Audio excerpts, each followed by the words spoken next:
नमस्कार दर्शक बंधु निर्मल टीवी को स्वागत जनाऊँ मो नूरपराज। वर्तमान एक दुखद खबर बरजात्री जाई फेरुथिबा समय बोलेरो पिकअप दुर्घटना।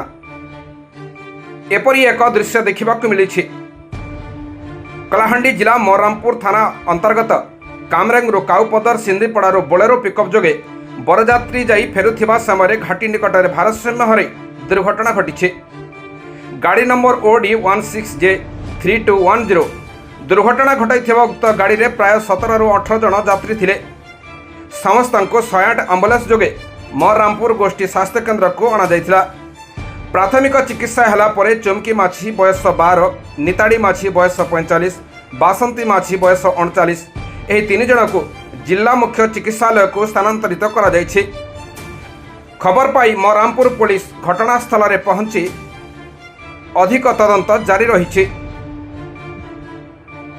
कलाहांडी जिला मोरामपुर क्षीरधर साहू रिपोर्ट निर्मल टीवी।